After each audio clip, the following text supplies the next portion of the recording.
This is Finland from Geographynow. It was Finland. it reminds me of the winter war. Let's talk about this place that I totally have no preconceived biases towards. Economic, great or something.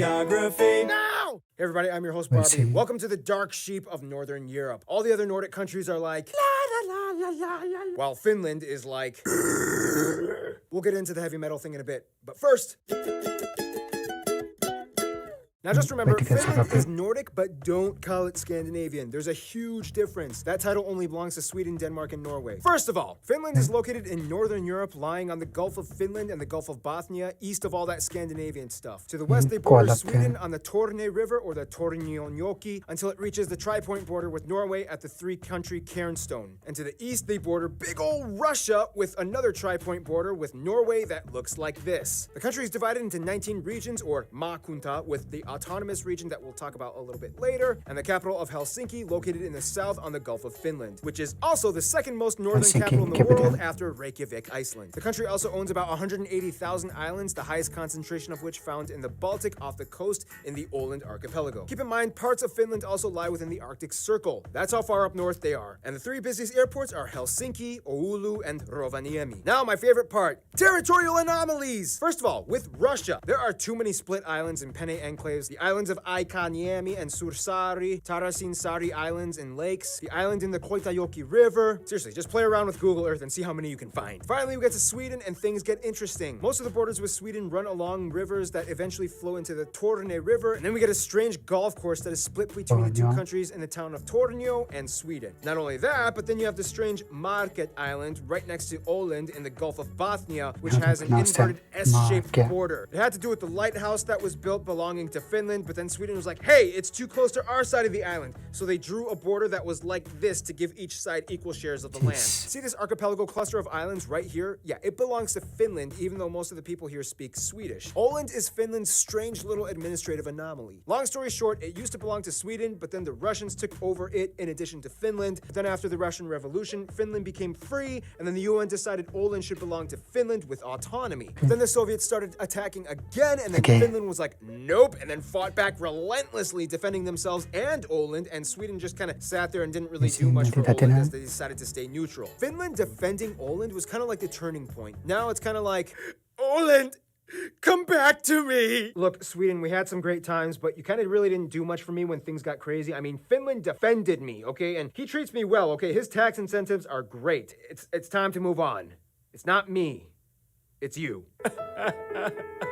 Oh no. Åland! Also, Finland kind of threatened that if Åland was ceded back to Sweden, they would demand the Tornio Valley. Now, before the whole Soviet thing, Finland operated the regions of Karelia, Sala, Kuusamo, Petsamo, and some extra islands in the Gulf. After the wars with the Soviets, these regions were all ceded back to Russia, effectively cutting off their access to the Arctic Ocean. Very quickly, some notable sites and landmarks would have to be the old castles like Savonlinna, Hämeenlinna, Olavinlinna, and the most renowned Suomenlinna. You can probably guess what Linna means by now. Rovaniemi is otherwise known as the home of Santa Claus, where you can go reindeer sledding. Nari and Ivalo is where you can get a real Sami traditional cultural experience. Of course, Helsinki is the epicenter of Finnish architecture and culture, with landmarks such as the Tempeli Aukia Church excavated into a rock, Mannerheim Street, the busiest road with all the shops and austere post-Soviet influence blocky colonnaded buildings, or the iconic Helsinki Cathedral. Now those are all great, but Finland isn't really much of a tight metropolitan type of country. They love their space and have quite a bunch of it. Let's see what lies outside these cities, shall we? Now, if you want me to make this simple, some would argue that Finland is the best winter wonderland in the world. I mean, Canada's cool, but they have too many bears, and Iceland is too explodey, and Russia is too cold. Seriously though, the land is generally flat except in the north by the border with Norway, in which the highest mountain can be found, Mount Halti, although the peak is in Norway. However, in 2017, Norway plans to give Finland the peak for their 100th anniversary of independence from the Soviets. Finland is just wonderfully crisp and refreshing, usually ranking in the top 3 countries in the world with the cleanest air quality. This is partially because Finland is almost 80% covered in forest, one of the highest concentrations per square kilometer in the world, only behind countries like Gabon and Suriname. This makes Finland Finland the largest producer of wood in the EU and one of the top in the world. Not only that, but Finland has about 188,000 lakes, most heavily concentrated in lakeland, and in addition to lakes, about 10% of the country is comprised of all water bodies like rivers, ponds, and streams. When mixed with the land, this makes about 1/3 of the country home to swamps and bogs, making it the highest wetland proportion country in Europe and disputably the world. Maybe. But our floods are crazier. Fittingly, the name for swamp in Finnish is suo, and the word for Finland is suomi. I mean, technically, they also have like 9 other words for swamp, like rame, neva, leto, luhta, laiteko, apa, paisa, janka, and korpi. And they love these swamps. One Finnish pastime is jumping in the mud, sometimes naked, and either playing soccer or wrestling.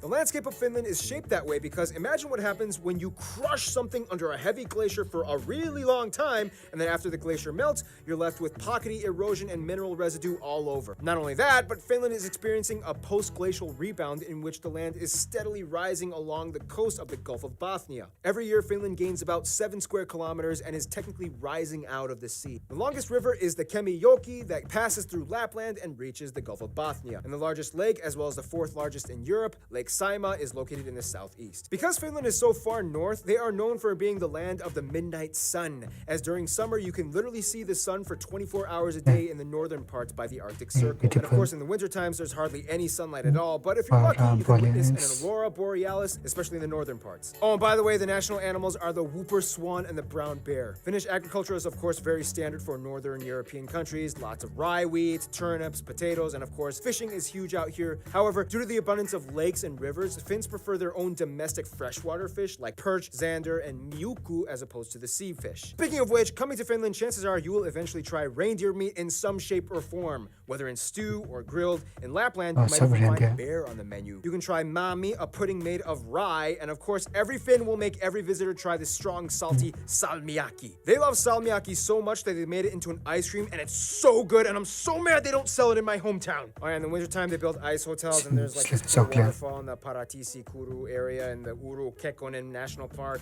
Okay, let's talk about Finnish people.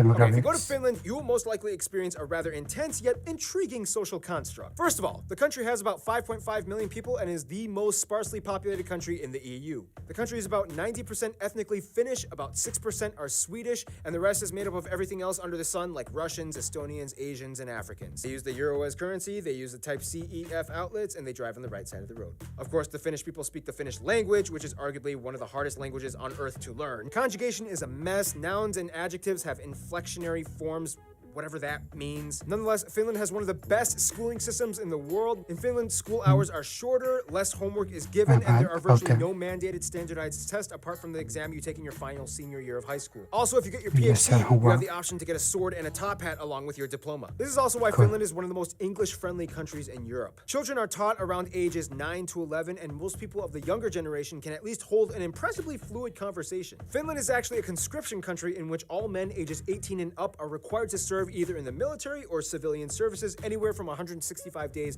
to a year, depending on the type of service applied for. Åland Islands are exempt from the military conscription, but are required to serve in some kind of institution like the Coast Guard or civil services. Finnish culture is actually pretty funny. The stereotype is that Finns are incredibly quiet and don't talk that much in most public transactions. Just mind your business and no small talk. The cartoon Finnish Nightmares illustrates this concept pretty well. Check it out. Which is funny because Finland is huge on the boisterous, loud, and flashy heavy metal culture, having the highest concentration of heavy metal bands out of any other country in the world with nearly 650 per 1 million residents. Finns also invented the wife carrying competition in which a man must carry either his wife or girlfriend or any girl that agrees to get tossed around in an obstacle course, and the winner gets the women's weight in beer. It's very strategic because if you want to win, you might want to carry a lighter wife, but if you want more beer, you better do your squats, bro. Now, if you must know one thing about Finnish culture, you have to know about sauna. The Finns invented the sauna. Most homes, hotels, and apartments have a sauna built into them. They actually had a sauna competition at one point, but then a Russian guy died and they had to kind of cancel it. Overall, though, Finns are kind of brought up in a mindset known as sisu. It's kind of hard to explain the exact definition of it, but it kind of means something like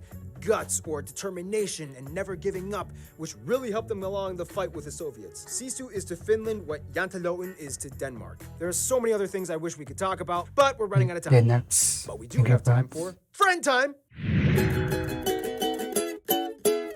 Historically, Finland was kind of always a little lonely. I mean, few, if any, trading routes ever went through this area. Even the Mongols were like, we're good. Nah, yeah, carry on. Nonetheless, over time, Finland did develop relations, and to this day is one of the most diplomatically outreached countries in the world. I mean, the Finnish passport is the #1 ranked and most sought after, as it has the highest number of visa-free countries applied to it. First of all, Finland generally gets along with other Nordic countries. However, they have the biggest frenemy relationship with Sweden. They'll trade and share a beer or two, but when hockey season comes, the bloodbath begins. When it comes to Russia, Finland kind of has to be their friend because Russia has the longest border with them and business is important. Nonetheless, Russia is kind of seen as like the next door neighbor that you once got into an argument with, but then you kind of fix things up, but then you kind of really didn't get over it, and then you have to see them every other day in the morning as you go to work. Germans are always welcome in Finland, and Hungarians are like the long-lost distant cousins that they just discovered and are trying to build a relationship with. Their best friends, though, might be Estonia and Norway. Everybody loves Norway. It's like the Cameroon of Europe. Norway has never had any controversy with Finland, and with the recent mountain gift proposal, relations are only strengthened. Estonia is like the nagging little sister that tries to imitate her bigger brother. I mean, they both even have the same national anthems, but in the end, they are family, and Finland always loves her. In conclusion, Finland really is a winter wonderland with quiet people that transform into metal monsters after a pint of long drink,